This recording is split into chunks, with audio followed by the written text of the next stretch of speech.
Você, obviamente, se posiciona contra interferências dos Estados Unidos, etc.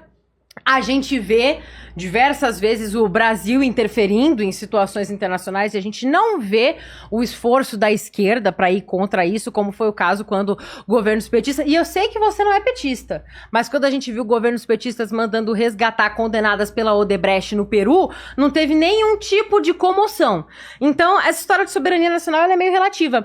Agora, vamos lá, soberania nacional. Existe algum país que você acha que devesse ajudar o Brasil para alcançar o plano de poder que vocês buscam? Porque você disse que você é socialista, marxista, comunista e etc. E é só uma curiosidade minha mesmo, porque é comunista, mas no começo você disse que a China não é comunista, que a Venezuela não é comunista, que Cuba não é comunista, que você não abraça esses países.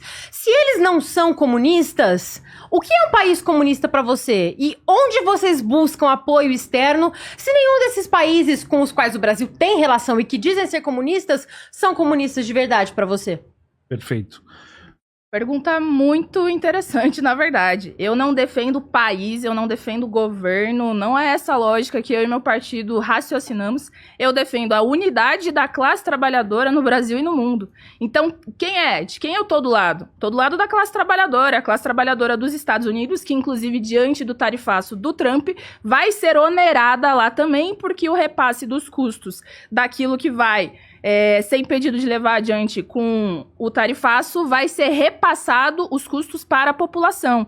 Eu sou a favor do povo palestino, que nesse momento está sendo dizimado, destroçado diante de um regime de apartheid absurdo. Eu sou a favor da união dos palestinos com a classe trabalhadora dos Estados Unidos, com a classe trabalhadora da Ucrânia, que nesse momento está sofrendo, amargando diante de uma guerra levada adiante pelo governo Putin. Sou a favor da classe trabalhadora da Rússia também, que sofre diante de um governo que é aliado do Bolsonaro, que é um dos exponentes da extrema-direita mundial e que, inclusive, impõe um regime de ditadura. Sou absolutamente contra isso. Sou a favor da unidade de todos os povos, para a gente defender os nossos direitos. Coisa que eu não estou vendo você defender aqui. Porque até agora você não falou nada sobre a taxação dos bilionários dos super ricos, diante do cenário de aumento da concentração de riqueza, da criação, do surgimento dos trilionários no mundo, você não falou nada. Você não falou nada sobre os empregos que vão ser fechados no Brasil, você não falou nada sobre a redução da indústria brasileira. Então, que soberania é essa que você defende? Vamos lá, aos dados.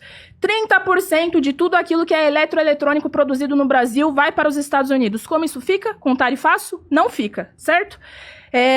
Empresas de pequeno e médio porte serão as mais afetadas, em especial da indústria da madeira e da porcelana. Como isso fica para você? Não fica, certo? Nem a indústria, nem a classe trabalhadora dessa indústria. Mais de 10 mil empresas serão impactadas e 3,2 milhões de trabalhadores. Quantos habitantes tem na sua cidade? 300 mil. Pois é, nós estamos aqui diante de 3,2 milhões. 10 vezes mais do que o número de habitantes da sua cidade, que vão ficar sem emprego. Nós já estamos vendo essa situação acontecer aqui no país.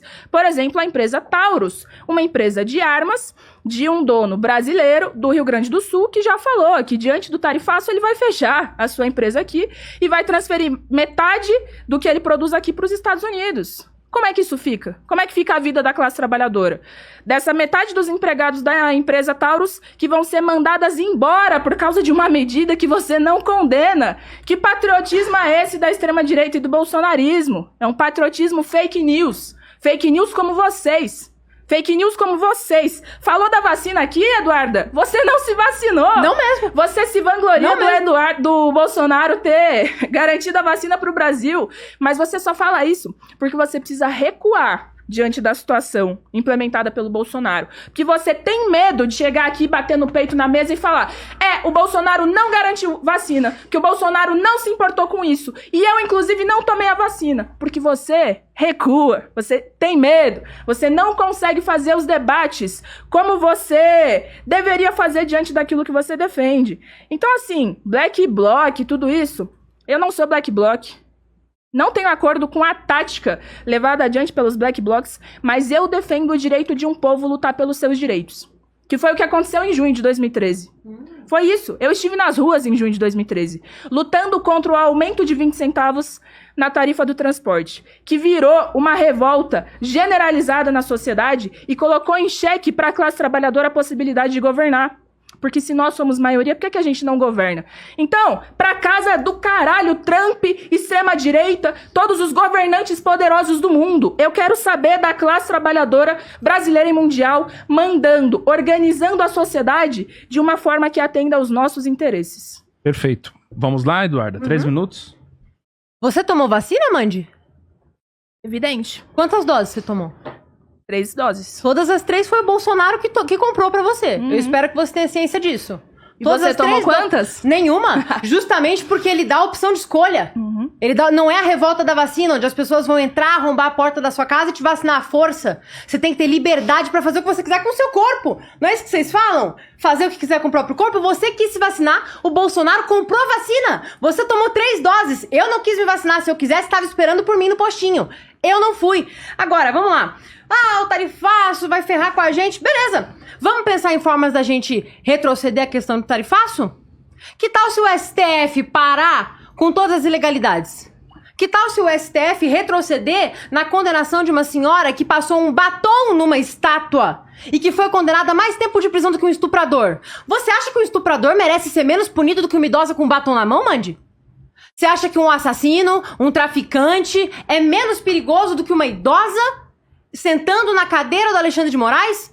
Você falou que você não é Black Bloc, mas que você defende o direito dessas pessoas lutarem pelo que é delas. Então, pra você, os Black Blocs são um grupo democrático que tá lutando pelos próprios direitos? O Black Bloc matou gente. A senhorinha com batom na mão matou alguém? Morreu alguém por causa do batom dela? Ou eles pegaram uma VAP e limparam a estátua em 5 minutos? O máximo que aconteceu foi gastar R$3 de conta de água pro Planalto. Cadê a classe trabalhadora nesse caso? Quantas daquelas 1.500 pessoas fazem parte, que foram presas no 8 de janeiro, fazem parte da classe trabalhadora? Se você tem baderneiros que estão pichando, que estão rasgando, que estão quebrando patrimônio público, você pune eles por quebrarem patrimônio público, por vandalismo. Você não coloca uma idosa de 70 anos por quase 20 dentro da cadeia e condena ela à morte dentro da prisão, só porque ela não faz parte do grupo político que você defende. Porque quando o pessoal de MST e grupo de esquerda foi tacar tinta vermelha no prédio da Carmen Lúcia, nenhum de vocês falou que isso era atentado à democracia, tentativa de golpe de Estado e defendeu que eles fossem condenados a quase 20 anos de cadeia. Quer fazer com que o tarifaço do Trump acabe?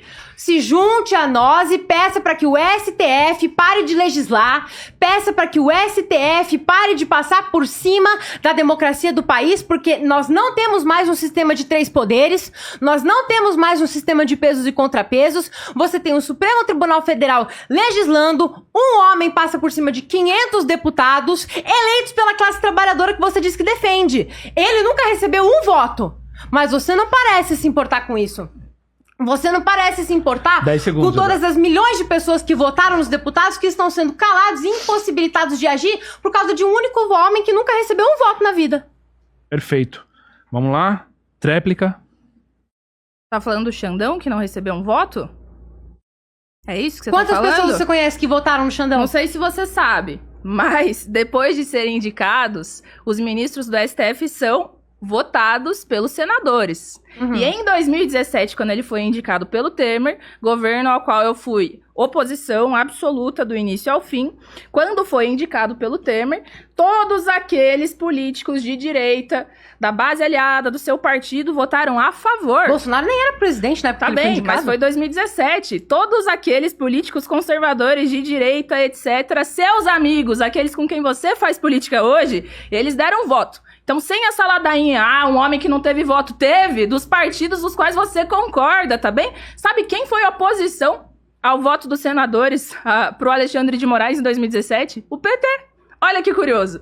Eu não defendo de forma alguma o STF. Eu acho que o judiciário brasileiro demonstra bastante qual é o problema do Estado burguês, porque leva adiante a defesa da democracia, que é uma democracia dos ricos, e utiliza as leis para legitimar essa democracia.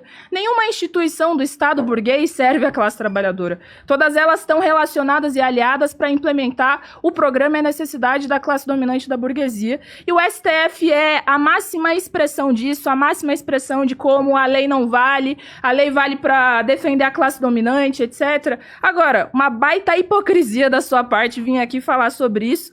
Você não sabia do histórico? Você não sabia que o Alexandre de Moraes foi defendido pelos políticos todos da direita brasileira? Eu tenho certeza que você sabia. Mas assim como em relação ao tema anterior, vocês precisam criar um cenário que simplesmente não existe.